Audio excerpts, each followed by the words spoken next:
¿Qué tal? Muy buenas noches. De este martes en el que han aumentado ligeramente los contagios en Elche.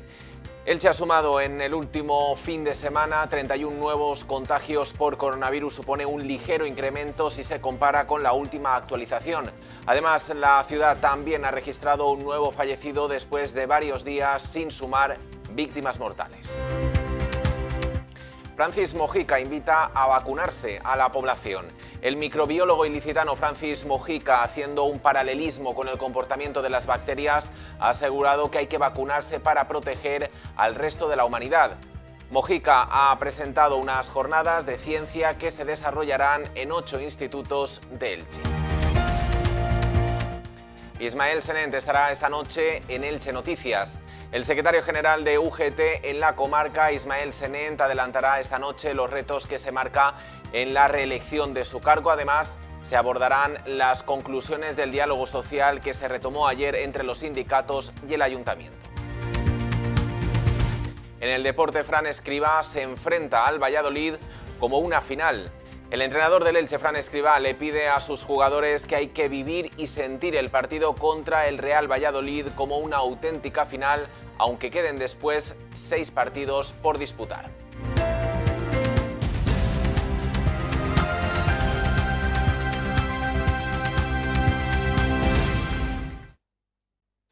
Siguen aumentando ligeramente los contagios por coronavirus en la comarca. Elche ha registrado en la última actualización 31 nuevos positivos por COVID. Además, la ciudad ha sumado un nuevo fallecido afectado por la pandemia después de varios días en los que no se registraban víctimas mortales por el coronavirus. Datos oficiales de la Generalitat Valenciana dejan ver que desde la última actualización del martes hay un ligero aumento en los contagios por coronavirus en Elche, Santa Pola y Crevillent, pero que es sostenible y poco alarmante. En los últimos 3 días ha fallecido una persona en Elche, mientras que en los 2 otros municipios no se ha registrado ninguno desde hace varias semanas. En cuanto a la situación hospitalaria, solo hay una persona más ingresada en planta en el Hospital General en las últimas 24 horas. Mientras tanto, en el Hospital del Vinalopó continúan 3 personas contagiadas en planta y 2 en la UCI. La incidencia acumulada aumenta también en todo el Baix Vinalopó. En Elche sube a 29 contagios por cada 100.000 habitantes, en Crevillent 10 contagios por cada 100.000 habitantes y en Santa Pola 37, 10 más que en la última actualización. Francis Mojica, el microbiólogo ilicitano, ha asegurado esta mañana que hay que vacunarse para proteger al resto de la comunidad. Lo ha hecho haciendo un paralelismo con el comportamiento de las bacterias que con más de 3.000 millones de años de antigüedad han enseñado a autovacunarse por el bien de la colectividad. El microbiólogo ilicitano Francis Martínez Mojica ha lanzado esta mañana un mensaje sobre el proceso de vacunación en el que algunas personas han mostrado su rechazo, sobre todo a partir de aquellas vacunas que han generado efectos adversos en un porcentaje ínfimo de pacientes. Francis Mojica ha adelantado que su especialidad era la microbiología, por lo que la epidemiología se escapaba a su ámbito de investigación. Aún así, ha querido hacer un paralelismo con el comportamiento de las bacterias con las que trabaja y el proceso de inmunización que se está desarrollando para frenar el coronavirus. El microbiólogo ha indicado que las bacterias son capaces de autovacunarse contra los virus por el bien de la comunidad. Por ello, Francis Mojica ha insistido en que si ellas son capaces de vacunarse, hay que aprender de organismos con 3.000 millones de años de evolución. Mojica ha explicado que las bacterias ni se plantean vacunarse porque hay que hacerlo por proteger al resto de la comunidad. Desde mi punto de vista como microbiólogo, precisamente porque sé que las bacterias se vacunan frente a los virus y no se plantean hacer otra cosa, hay veces que hay que seguir el ejemplo de los que nos ganan en experiencia. 3.000 millones de años de evolución de las bacterias nos permiten aprender muchas cuestiones. Una de ellas es la diversidad y otra de ellas es precisamente esa capacidad de protegerse. Y lo hacen precisamente no por el beneficio del que se vacuna, sino en beneficio de la comunidad. Francis Mojica, que ha estado esta mañana en el Ayuntamiento para presentar unas jornadas científicas que van a poner en marcha en 8 institutos de Elche. El objetivo es acercar a más de 1.000 estudiantes lo sorprendente que es la ciencia y la figura del investigador e investigadora para atraer a los jóvenes a este ámbito. Un total de 1.000 estudiantes de 8 institutos de Elche van a participar el jueves en la jornada online Sorpréndete con la ciencia. La iniciativa está impulsada por el microbiólogo ilicitano Francis Martínez Mójica, quien también impartirá una clase magistral bajo el título ¿Sabías que las bacterias también se vacunan? Además, participarán otros 6 científicos de distintas ramas de la ciencia. Francis Mójica ha explicado que ha estado trabajando en esta propuesta durante 4 años con el objetivo de acercar la figura del científico y la científica a los más jóvenes. Mójica ha añadido que quiere mostrar a los estudiantes que en la ciencia hay sitio para todos. Años dándole vueltas a una idea de hacer algo por esta ciudad que me ha dado tanto, y no sabía qué hacer, la verdad. Y pensé en un momento dado que quizá presentarle a la gente joven. Tampoco tenía muy claro en principio cuán joven de esta ciudad que los científicos no somos gente rara. Y pensando en mí mismo cuando era un chaval que veía a los científicos como una gente extraordinaria, pero al mismo tiempo con un espíritu inalcanzable para la mayoría de los seres humanos. Esa dedicación, el meterse en esos líos tan raros que solamente entienden ellos. Por su parte, el alcalde de Elche, Carlos González, ha indicado que estas jornadas van a destacar también el impacto de la investigación que tiene en la vida cotidiana, sobre todo en estos días marcados por la crisis sanitaria del coronavirus. González ha apuntado que los científicos y científicas deberían ser los ídolos de los jóvenes por los logros que consiguen. Será un encuentro en formato online en el que van a participar 8 centros y en el que, en esencia, se va a propiciar la relación entre alumnos de cuarto de la ESO y de bachillerato con científicos que están realizando valiosas e interesantes investigaciones. En definitiva, a mi modo de ver, se trata de evidenciar la relevancia, la trascendencia que la ciencia y la investigación científica tienen para el progreso y el bienestar de la sociedad. El presidente de la Generalitat, Ximo Puig, cambiamos de asunto, se reunió ayer con el sector calzado para conocer su situación de cara a poder incluirse en el plan de ayudas Resistir Plus dotado con más de 650 millones de euros. También se abordó la necesidad de que no lleguen a incrementarse los aranceles para el calzado y los componentes en el mercado norteamericano. Así lo ha expuesto tras mantener una reunión con representantes de la Federación de Industrias del Calzado Español, FICE, y la Asociación Española de Componentes del Calzado, AEC, así como los alcaldes de Elche, Carlos González, y Elda, Rubén Alfaro. Al encuentro también ha asistido el conseller de Economía Sostenible, Sectores Productivos, Comercio y Trabajo, Rafa Climent. El presidente ha subrayado que la Generalitat está absolutamente alineada con la defensa del calzado en una situación crítica como la que estamos viviendo en estos momentos y ha señalado que trabajará para buscar una salida al conflicto de los aranceles que pueda tener consecuencias muy negativas para la Comunitat Valenciana. Además, se ha mostrado favorable a solicitar al Gobierno que el calzado pueda acceder a las ayudas directas del Plan Resistir Plus, que se financiará con 650 millones del Gobierno central y cuyo convenio se cerrará esta semana.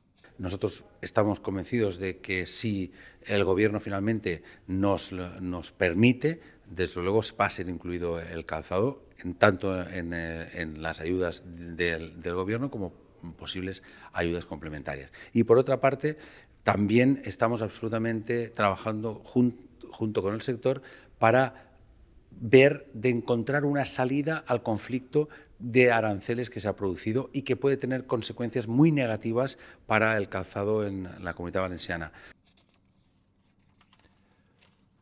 El alcalde de Elche, Carlos González, se ha mostrado favorable a solicitar al Gobierno que el calzado pueda acceder a las ayudas directas del Plan Resistir Plus, que se financiará con 650 millones del Gobierno central, cuyo convenio se cerrará esta semana. Creo que en estos últimos días, desde la cumbre celebrada el pasado jueves hasta ayer, hemos desplegado desde el Gobierno municipal, desde el Ayuntamiento de Elche, una actividad institucional de máxima intensidad para propiciar el respaldo tanto de la Administración central como de la Administración autonómica a un sector económico, la industria del calzado y los componentes, que es esencial para el dinamismo económico y del empleo en nuestra ciudad.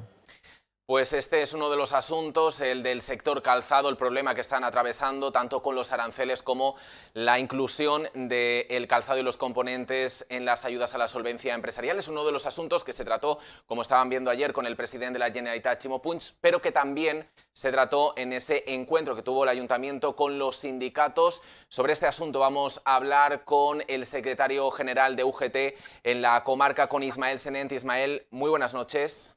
Buenas noches. ¿Cuáles son las conclusiones que extraen de ese encuentro que mantuvieron ayer entre el ayuntamiento y los sindicatos respecto a la situación que atraviesa el sector calzado? Bueno, yo creo que la primera conclusión que podemos manifestar es la voluntad, ¿no?, de primero hacer valer lo que es el sector de calzado en Elche, en el territorio, en las comarcas y también en aquellas comunidades, ¿no?, que tienen el sector instaurado. Y por lo tanto yo creo que es un cometido de todas las partes exigir, ¿no?, esa negociación para que esos aranceles pues no tengan el impacto negativo que podría tener esos aranceles de Estados Unidos.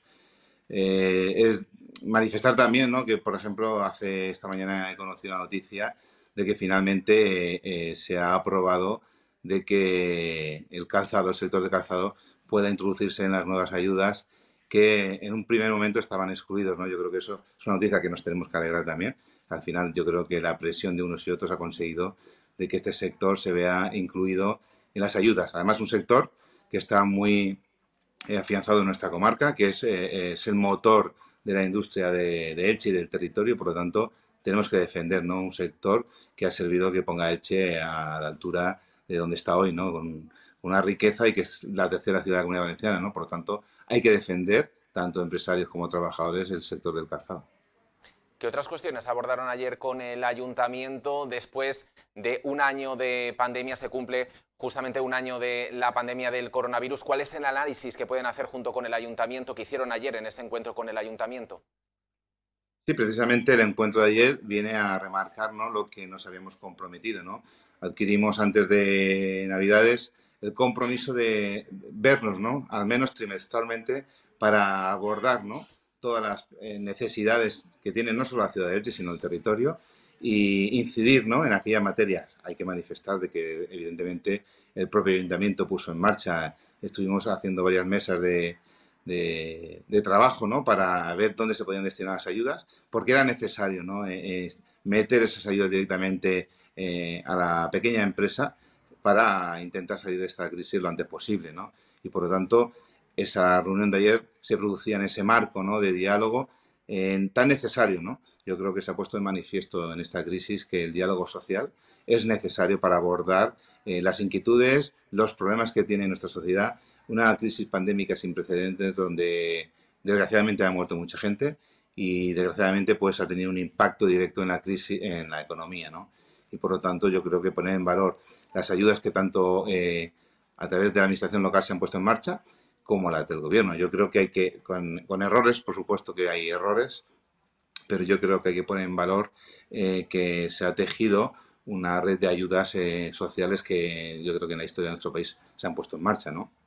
Sí que es verdad que yo me gustaría manifestar, ¿no?, y de eso estamos exigiendo al gobierno, ¿no?, y le decimos que en su momento, cuando sacó el ingreso mínimo vital, pues no iba a ser suficiente, ¿no?, necesario para abordar las necesidades sociales que se estaban dando debido a la crisis pandémica y la crisis económica. Y por tanto, ya subrayábamos que era necesario haberlo abordado como una urgencia de esta crisis, ¿no?, basándose en los ingresos de la renta del año anterior.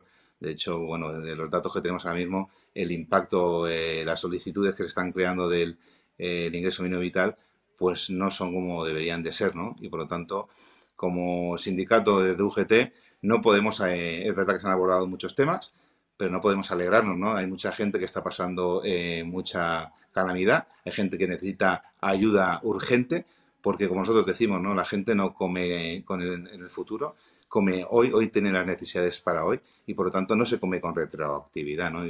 Y esa es la exigencia que hacemos también al gobierno para que en esta crisis nadie se quede atrás. Este es uno de los asuntos que están reclamando últimamente también en las diferentes protestas que están realizando. Los sindicatos también reclaman no renunciar a la subida del salario mínimo interprofesional, la reforma laboral, la reforma de las pensiones. Son aspectos que afectan al final a toda la población española, pero directamente al ayuntamiento. En esta reunión que mantuvieron ayer, ¿les trasladaron algún tipo de reclamación más concreta para el municipio? Bueno, la reclamación es poner en valor ahora mismo, después de las ayudas que comentaba, que se han puesto en valor a través de las administraciones locales, concretamente en el Ayuntamiento de Elche, pues será necesario abordar esa declaración de intenciones que se está produciendo ahora mismo con los fondos europeos que van a llegar, y hay que aprovechar la ocasión. Yo creo, entendemos desde UGT que es necesario tener claramente abordados las líneas de actuación, dónde van a ir destinadas las ayudas, para que, primero, como decía al principio, que nadie se quede atrás, pero sobre todo aprovechar esa cantidad ingente económica que va a llegar a nuestro país para que podamos abordar algo para nosotros fundamental y necesario, ¿no? Como es el cambio de modelo productivo que venimos denunciando continuamente, ¿no? Y al final estas tres, como tú comentabas, los tres pilares, llevamos 3 meses, el día 11 cada mes, estamos convocándonos para exigir al Gobierno que cumpla su compromiso. Exigir al Gobierno que cumpla su compromiso se traduce que también en el ámbito local tenga su trascendencia, ¿no? Hablamos del SMI, para nosotros es fundamental y clave de que el salario mínimo interprofesional vaya subiendo como se comprometió el Gobierno, ¿no? Y sobre todo para atender a la Carta Social Europea, donde pone en valor de que debemos llegar paulatinamente a ese 60% del salario mínimo que hay en el salario medio europeo, ¿no? Y por lo tanto vamos a seguir con esa exigencia. También, como decía, la reforma laboral para nosotros es una pata fundamental y sobre todo en nuestro territorio, en la ciudad de Elche. Todos conocemos que hay una economía irregular, una economía sumergida, que no facilita salir de una crisis en condiciones y, por lo tanto, yo creo que con responsabilidad todos los poderes públicos, tanto empresariales como sociales, tenemos que ponernos a trabajar para salir de esta crisis de otra manera diferente, ¿no?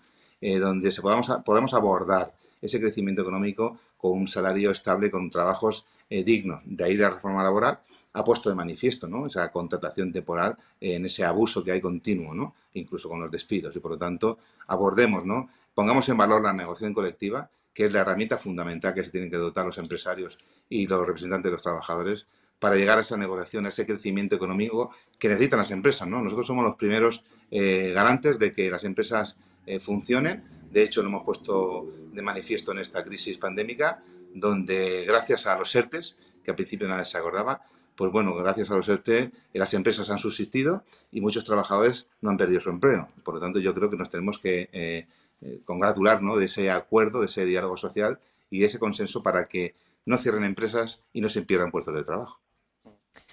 El jueves, día 22, se va a celebrar el 11º Congreso UGT País Valencià, donde Ismael Senend va a ser reelegido en el cargo como secretario general de las comarcas Montaña, Vinalopó, Vega Baja. ¿Cuáles son los retos que se marca en esa reelección en los próximos años en el cargo?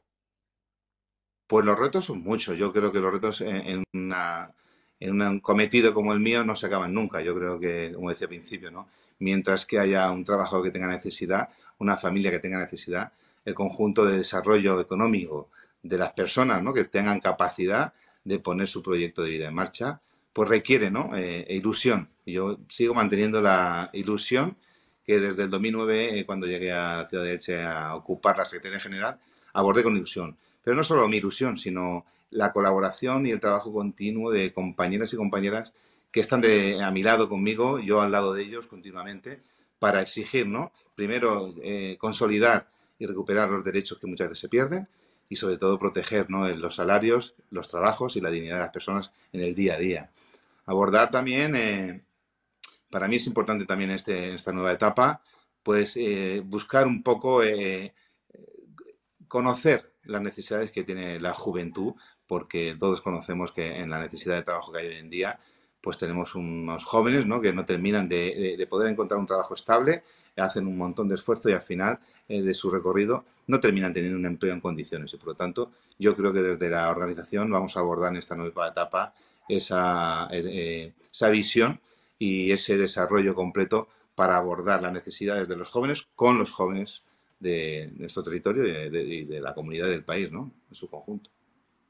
Aprovechando esto que comentaba sobre los jóvenes, ¿cómo está el relevo generacional dentro del sindicato? No sé si también podría existir una cierta desafección, no solamente en parte de la población, se ha puesto de manifiesto en algún momento, sino también por parte de los jóvenes, que además son los que atraviesan la parte más complicada dentro del mercado laboral. En la Comunidad Valenciana suponen el 37% del número de parados total. ¿Cómo trabajan esta parte de la juventud dentro del sindicato? Pues la trabajamos desde todos los niveles, ¿no?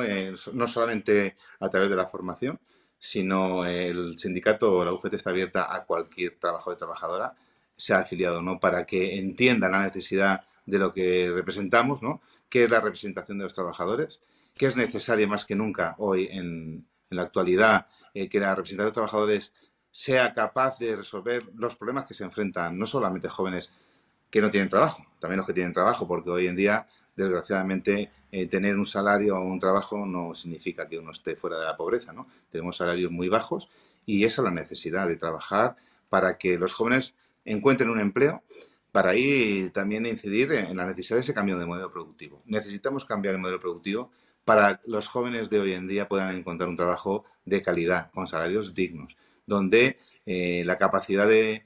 Yo sé que es difícil, comprendemos que es difícil, pero hay que erradicar la economía sumergida, porque lo único que hace la economía sumergida es lastrar el crecimiento económico de nuestro país y del territorio. Ismael Senén, secretario general de UGT en la comarca, le agradecemos que haya estado esta noche en Elche Noticias. Muchas gracias a vosotros. Y el Ayuntamiento de Elche, que abrirá la próxima semana la convocatoria de las ayudas a la rehabilitación y mejora de la accesibilidad de las viviendas con 350.000 euros. Las solicitudes se pueden tramitar durante los próximos 3 meses y servirán para cubrir el 15% del gasto total de la obra. El Ayuntamiento de Elche abrirá la próxima semana la convocatoria de ayudas a la rehabilitación de viviendas. Cuentan con un presupuesto de 350.000 euros, aunque la cantidad podría ampliarse dependiendo de la disponibilidad presupuestaria y el número de solicitudes recibidas. Las comunidades de propietarios interesadas tendrán de plazo 3 meses para presentar sus solicitudes con un informe de evaluación del edificio. Las ayudas están destinadas a cubrir el 15% del total de la obra y la cobertura será para actuaciones de conservación o accesibilidad para edificios construidos antes de 1996. La concejala de Urbanismo, Ana Aravida, ha destacado que estas ayudas son necesarias para favorecer la conservación del parque de vivienda de la ciudad. La convocatoria está dotada inicialmente con un presupuesto de 350.000 euros y el plazo de presentación de solicitudes será de 3 meses contados a partir de la publicación en el Boletín Oficial de la provincia del extracto de la convocatoria. La podrán solicitar las comunidades de propietarios que cumplan con los requisitos de la convocatoria, que son, en síntesis, los siguientes. En primer lugar, que el edificio esté construido con anterioridad a 1996, salvo que se trate de instalación de ascensor en edificio con alguna persona con discapacidad. En este caso no se tendrá en cuenta este requisito de antigüedad del edificio. Por otro lado, es requisito también que la mayor parte del edificio esté destinada a uso residencial. Llega la 11ª edición del Book Crossing a Elche. Se trata de una iniciativa con motivo del Día Mundial del Libro, por la que se colocan 1.100 libros gratuitos en 22 localizaciones diferentes del término municipal de Elche. La concejala de Cultura ha presentado la 11ª edición de Book Crossing en Elche. La edil del área, Marga Antón, ha comentado que este año, a través de esta iniciativa, se van a regalar 1.100 libros que serán escondidos en 22 puntos diferentes de la ciudad, como en Renfe, en la UMH, en la estación de autobuses y prestando también atención a barrios como Carrús, el sector Quinto, Altavix y por el centro. Asimismo, también se podrán encontrar estos libros en 5 pedanías ilicitanas: el Altet, Torrellano, La Marina, Las Vallas y La Hoya. El responsable de Bibliotecas de Elche, Luis Navarro, ha comentado que los ilicitanos e ilicitanas esperan con expectación esta actividad con motivo del Día Mundial del Libro y que se han ido aumentando año tras año el número de libros adquiridos para esa iniciativa. Se ha pasado de los 200 libros repartidos en 2009 hasta los 1.100 en esta edición. Luis Navarro ha comentado que una vez se localiza uno de estos libros por Elche, en el interior hay un código de registro para entrar en una página web en la que puedes comentar dónde lo has encontrado y liberarlo. Si quieres en cualquier otro punto de España. Por ejemplo, hay libros de ediciones anteriores que han aparecido en Sevilla o Barcelona. Hay una etiqueta, la mayoría de los lectores lo conocen, con un número de registro. Con ese número, cualquiera que encuentre el libro puede entrar en la página de Book Crossing, decir dónde encontró el libro, comentar si quiere comentar qué le ha parecido y si quiere liberarlo en algún otro sitio, decir dónde lo ha liberado. De hecho, de ediciones anteriores nos han aparecido libros en Sevilla, en Barcelona y en otras ciudades. La concejala de Cultura, Marga Antona, ha afirmado que este año todos los libros han sido envueltos en plástico para hacer frente a la COVID-19 y han sido aislados durante un periodo de cuarentena. Hay libros en valenciano, infantiles y literatura en castellano. Este año tiene la peculiaridad que los hemos envuelto en una bolsa de plástico. ¿Por qué? Debido a las condiciones sanitarias y las circunstancias en las que nos encontramos, creemos que es la forma más segura de poder dejar estos libros a disposición de las personas y que ellos puedan ver qué título, si les interesa el título del libro que han encontrado y a su vez, una vez que elijan el libro, pues poder quitar el plástico y saber que nadie lo ha tocado antes que él.